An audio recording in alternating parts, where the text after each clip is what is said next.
Hello दोस्तों, आज हम एनसीईआरटी के टोटल बायोलॉजी के 50 प्रश्न करने वाले हैं जो आपके रेलवे, एनटीपीसी, एसएससी, एमटीएस अन्य किसी भी एग्जाम में पूछे जाने की संभावना रहता है। तो चलिए वीडियो को स्टार्ट करते हैं। पहला प्रश्न आपके सामने में है, निम्नलिखित में कौन पादप हार्मोन नहीं है? दोस्तों, एथिलीन भी पादप हार्मोन है, ऑक्सिन भी पादप हार्मोन नहीं है, साइटोकाइनिन भी पादप हार्मोन है। दोस्तों, ई भी पादप हार्मोन है, ई भी है, जबकि ऑक्सीटोसिन जो है यह पादप हार्मोन नहीं है। तो ऑक्सीटोसिन है क्या? दोस्तों, ऑक्सीटोसिन का जो कार्य होता है फल फूल सब्जी का आकार को बड़ा करने में। जैसे जैसे आपने कद्दू में जब सुई लगाते हैं तो कद्दू का आकार क्या होता है? बड़ा हो जाता है। तो उस समय हमने उसमें किसका सुई लगाया? तो ऑक्सीटोसिन का सुई लगाया। और दोस्तों, ऑक्सीटोसिन का सुई का काम क्या होता है? गाय के दूध के बढ़ाने में। आपने क्या होता है, कभी कभी देखा होगा, कोई गाय जो है खरीद के लाता है, उस समय काफ़ी ज़्यादा दूध देता है, लेकिन कुछ दिन के बाद दूध देना कम कर देता है। तो दरअसल उसमें ऑक्सीटोसिन का सुई का प्रभाव होता है। और महिलाओं को डिलीवरी के दौरान गर्भाशय के संकुचन में, मतलब गर्भाशय का फैलाव हो सके, उस टाइम दोस्तों ऑक्सीटोसिन के सुई का यूज होता है। तो मैंने आपको ऑक्सीटोसिन का पूरा यूज बताया। और एथिलीन, दोस्तों एथिलीन इससे फल पकता है। चलिए हम बढ़ते हैं नेक्स्ट प्रश्न की ओर। अगला प्रश्न आपके सामने में है, घेंघा यानी ग्वाइटर रोग पनपता है। दोस्तों, घेंघा यानी ग्वाइटर रोग पनपता है, ये किसकी कमी से पनपता है? तो चीनी की कमी से नहीं, बिल्कुल गलत बात है। ब्लड की कमी से, मोटापे से, आयोडीन की कमी से पनपता है। तो इसका ऑप्शन नंबर बी बिल्कुल राइट हो जाएगा। दोस्तों, घेंघा जिसको हम लोग ग्वाइटर कहते हैं, दोस्तों याद रख लीजिएगा, इसको हम लोग गलगंठ के भी नाम से जानते हैं। किस नाम से जानते हैं? गलगंठ के नाम से हम लोग जानते हैं। और नेक्स्ट दोस्तों मैं आपको थोड़ा सा बताता हूँ। और रक्त की कमी, दोस्तों अगर आपके शरीर में रक्त की कमी हो जाएगा तो आपको एक बीमारी हो जाएगा, एनीमिया। कौन सा बीमारी हो जाएगा? एनीमिया नामक बीमारी हो जाएगा। चलिए बढ़ते हैं नेक्स्ट प्रश्न। अगला प्रश्न आपके सामने में है, निम्नलिखित में कौन लैंगिक जनन संचारित रोग है? दोस्तों, लैंगिक जनन संचारित रोग है ऑप्शन ए में है AIDS, gonorrhoea, option C typhoid, option D A और बी दोनों। दोस्तों, सेक्स संबंधित रोग है, यानी कि लैंगिक जनन संचारित रोग है। तो एड्स भी है लैंगिक जनन संचारित रोग, और ऑप्शन बी गोनोरिया भी है। तो ए और बी दोनों हो जाएगा। तो ऑप्शन डी यहाँ पर क्या हो जाएगा? बिल्कुल राइट हो जाएगा। दोनों जो है यौन संचारित रोग है, ये भी बात याद रख लीजिएगा।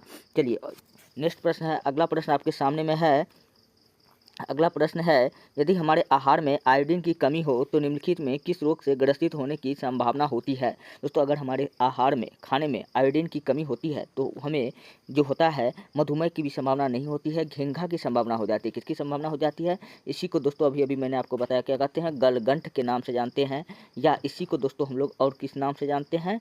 घेंघा या ग्वाइटर। किस नाम से जानते हैं? ग्वाइटर के नाम से जानते हैं। चलिए थोड़ा सा मैं आपको बताता हूँ डायबिटीज़ के बारे में। दोस्तों, इसी मधुमेह को दोस्तों हम लोग क्या कहते हैं? डायबिटीज़ कहते हैं। और डायबिटीज़ को दोस्तों हम लोग कहते हैं धीमी मौत। क्या कहते हैं? धीमी मौत। इंसान धीरे धीरे मौत के करीब पहुँच जाता है। और यह जो मधुमेह रोग होता है इंसुलिन हार्मोन की कमी से होता है। किसकी हार्मोन की कमी से होता है? इंसुलिन हार्मोन की कमी से होता है। दोस्तों, अब हम थोड़ा सा जानते हैं ऑप्शन सी का। ऑप्शन को थोड़ा सा और हम डिस्क्राइब करें तो उच्च रक्तचाप। दोस्तों, अगर रक्तचाप अगर आपका उच्च होगा, अब उच्च रक्तचाप को हम लोग कहते हैं हाई ब्लड प्रेशर। यानी कि हाई ब्लड प्रेशर कब होता है? हाई ब्लड प्रेशर को दोस्तों हम लोग कहते हैं हाइपर टेंशन। क्या कहते हैं? Hyper tension. ये बात आपको याद रख लीजिए, मतलब आपको हाई टेंशन हो जाएगा। अब अधिक ब्लड प्रेशर वाला आदमी को क्या होता है? हाई टेंशन होता है, इसलिए इसको हम लोग क्या कहते हैं? Hyper tension. और निम्न रक्तचाप को वाले को हम लोग कहते हैं हाइपोटेंशन, मतलब आपको कोई भी टेंशन नहीं होगा। तो ये हाइपरटेंशन और हाइपोटेंशन, दरअसल इसी को दोस्तों हम लोग क्या कहते हैं? सिस्टोलिक। क्या कहते हैं? सिस्टोलिक या डायस्टोलिक के नाम से जानते हैं। तो हाइपोटेंशन और हाइपरटेंशन ये जो है, किसी व्यक्ति में समान कितना रहता है? 120/80। कितना होता है? 120 अगर 80 mm है तो वो व्यक्ति क्या है? समान व्यक्ति है। आपको इतना बात याद रखना है। चलिए बढ़ते हैं नेक्स्ट प्रश्न। अगला प्रश्न आपके सामने में है, फल पकाने वाला हार्मोन है। दोस्तों, फल पकाने वाला हार्मोन इसमें से कौन सा है?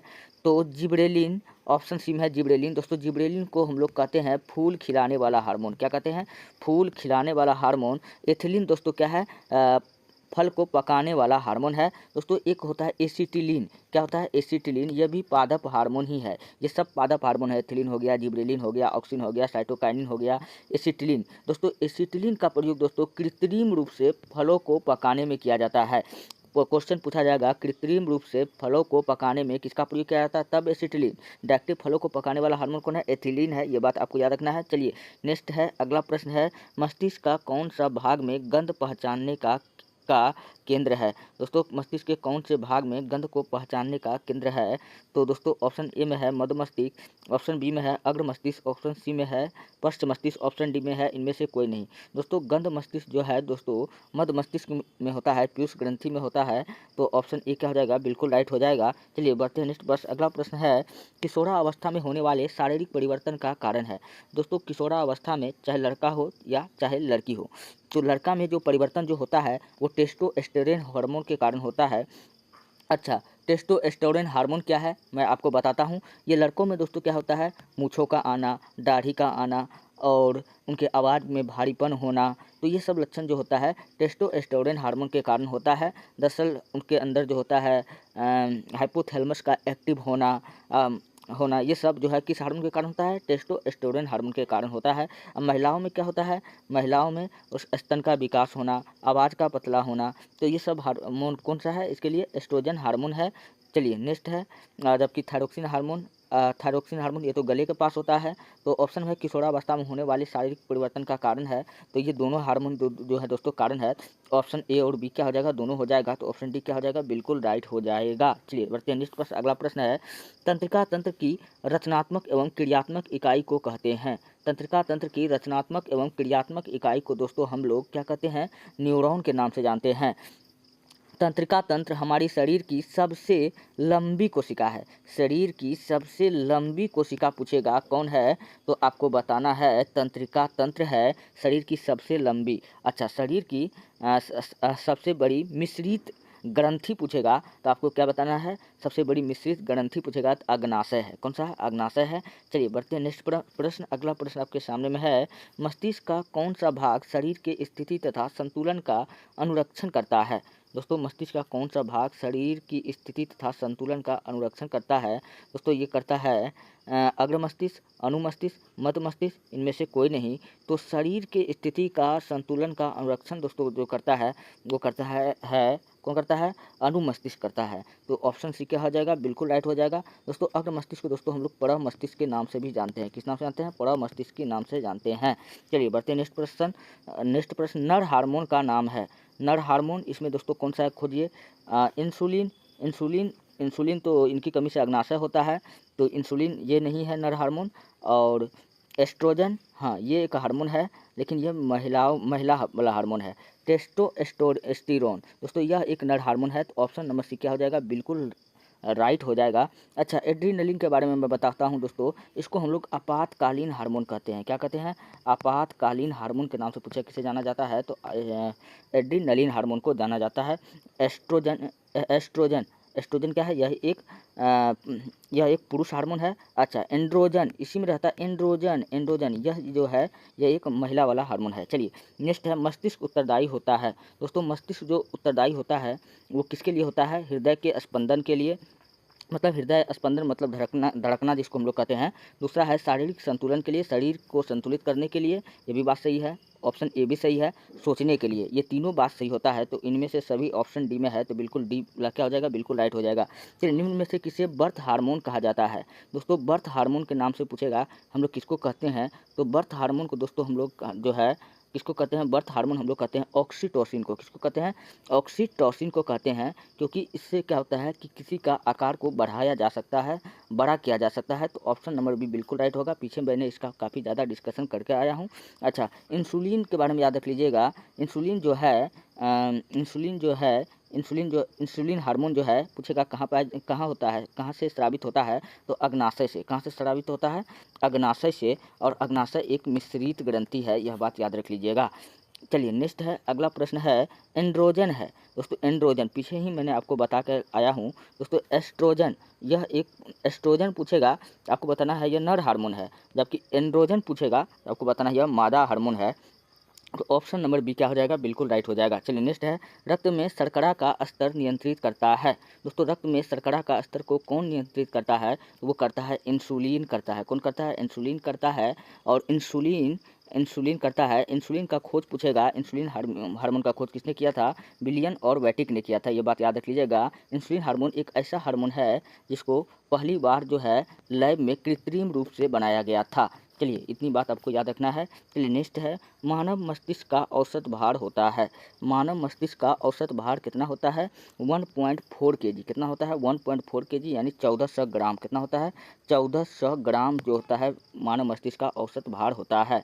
अच्छा, हमारे जो पूर्वज थे उसका कितना था? जो जंगल में रहा करते थे उनका हुआ करता था 1750 ग्राम। कितना हुआ करता था? 1750 ग्राम। इसलिए उसका दिमाग हमसे थोड़ा कम था। वो लोग जंगल में रहता था, हम लोग का दिमाग का वजन कम है, तो हम लोग उससे क्या है, तेज़ है। ये ना सोचिएगा कि दिमाग का वजन ज़्यादा है तो इंसान ज़्यादा तेज़ हो जाता है, तो ऐसा बिल्कुल भी नहीं है। जबकि आइंस्टीन का दिमाग का वजन 1230 ग्राम था। कितना था? 1230 ग्राम। तब आइंस्टाइन इतना बड़ा विद्वान था ना, इतना बड़ा साइंटिस्ट बनाना, क्योंकि इसका दिमाग का वजन क्या था? बिल्कुल कम था। चलिए नेक्स्ट है, अगला प्रश्न है, शरीर का संतुलन बनाए रखता है। दोस्तों शरीर का संतुलन कौन बनाए रखता है? तो शरीर का संतुलन बनाए रखने का काम दोस्तों कौन करता है? तो सीरिबेलम करता है। कौन करता है? सीरिबेलम करता है। ऑप्शन नंबर 1 क्या हो जाएगा? बिल्कुल राइट हो जाएगा, क्रेनियम। दोस्तों इसी क्रेनियम में मानव मस्तिष्क का एक खोल होता है जिसको हम लोग कहते हैं क्रेनियम, और इसी क्रेनियम में मानव मस्तिष्क बंद होता है जिसको हम लोग क्रेनियम के नाम से जानते हैं। और सीरिब्रम मस्तिष्क के अग्र मस्तिष्क का हिस्सा होता है, और सीरिब्रम जो होता है सब मस्तिष्क का सबसे बड़ा भाग है, सबसे बड़ा भाग होता है। सबसे बड़ा भाग पूछेगा मस्तिष्क का कौन होता है? तो सेरिब्रम। इसलिए सेरिब्रम को दोस्तों हम लोग कहते हैं बुद्धि और चतुराई का केंद्र। क्या कहते हैं? बुद्धि और चतुराई का केंद्र भी कहते हैं। नेक्स्ट आपके सामने में है, बीजांड की और पराग नलिका की वृद्धि का कारण होता है। बीजांड की और पराग नलिका की वृद्धि के कारण होता है। किसके कारण होता है? हाइड्रोट्रॉपिज्म, केमोट्रॉपिज्म, गुरुत्वानुवर्तन। ऑप्शन डी में है फोटोट्रॉपिज्म। तो यहाँ पे ऑप्शन इसका बिल्कुल राइट हो जाएगा हाइड्रोट्रॉपिज्म। ऑप्शन ए क्या हो जाएगा? बिल्कुल राइट हो जाएगा। चलिए नेक्स्ट है, अगला प्रश्न आपके सामने में है, रुधिर चाप नियंत्रित होता है। तो रुधिर चाप पूछ रहा है कि किसके द्वारा नियंत्रित होता है? तो रुधिर चाप जो है वो नियंत्रित होगा एड्रिनल ग्रंथि द्वारा। किसके द्वारा होता है? एड्रिनल ग्रंथि द्वारा होगा। ऑप्शन नंबर सी क्या हो जाएगा? बिल्कुल राइट हो जाएगा। और ये अधिवृक्क ग्रंथि से स्रावित होता है। एड्रिनल ग्रंथि को ही दोस्तों हम लोग कहते हैं आपातकालीन हार्मोन। क्या कहते हैं? आपातकालीन हार्मोन। और इस दोस्तों ये इस याद रख लीजिएगा कि इस हार्मोन की ही कमी से मनुष्य में डर भय सब जो होता है इसी के कारण से होता है। अगर आप इसमें क्या होता है कि आदमी का अगर कोई व्यक्ति को अगर डर लगता है तो सबसे पहले उसका किडनी पे असर पड़ता है। उसका किडनी क्या होता है? फेल हो जाता है। अगर आपका किडनी समझाने में ये सक्षम हो गया कि नहीं कोई बात नहीं है, तो आप बिल्कुल डरे नहीं है। चलिए, टेस्टोस्टेरोन स्रावित होता है। तो नेक्स्ट है कि टेस्टोस्टेरोन दोस्तों मैंने बताया कि यह एक पुरुष हार्मोन है, और पुरुष हार्मोन है तो पुरुष से स्रावित होगा।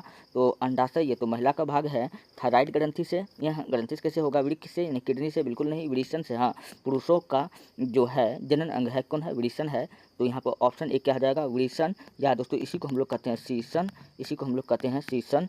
वृषण बोले या शीशन बोले, बात एक ही है। तो ऑप्शन नंबर एक क्या हो जाएगा? बिल्कुल राइट हो जाएगा। और महिला का जनन अंग कौन है? अंडाशय। ये बात याद रख लीजिएगा। चलिए नेक्स्ट है, किसे रासायनिक दूध कहा जाता है? दोस्तों हार्मोन को दोस्तों हम लोग क्या कहते हैं? हार्मोन को दोस्तों हम लोग रासायनिक दूध कहते हैं। क्या कहते हैं? रासायनिक दूध कहते हैं। यही हार्मोन के कारण क्या होता है, हमारे शरीर में विभिन्न प्रकार के लक्षण, और ये हार्मोन की कमी से हमें बहुत सारे रोग भी होते हैं। ये बात याद रख लीजिएगा। विटामिन का काम क्या होता है? रोगों से बचाना होता है। ये बात याद रख लीजिएगा। चलिए बढ़ते हैं नेक्स्ट, अगला है, इनमें से कौन सी पिट्यूटरी ग्रंथि से निकलने वाला हार्मोन है? दोस्तों पिट्यूटरी ग्लैंड्स यानी पिट्यूटरी ग्रंथि हम लोग कहते हैं पीयूष ग्रंथि को। और पीयूष ग्रंथि जो होता है दोस्तों वो मस्तिष्क से निकलता है। कहाँ से निकलता है? मस्तिष्क से निकलता है। क्वेश्चन कहता है इनमें से कौन सी पिट्यूटरी ग्रंथि से निकलने वाला हार्मोन है? तो देखिए कहाँ मस्तिष्क से कौन निकल रहा है। तो वृद्धि हार्मोन, हाँ, और थायरोक्सिन। थायरोक्सिन तो गले के पास होता है। एंड्रोजन, ये तो एंड्रोजन ये तो महिलाओं वाला हार्मोन है, तो ये नहीं होगा।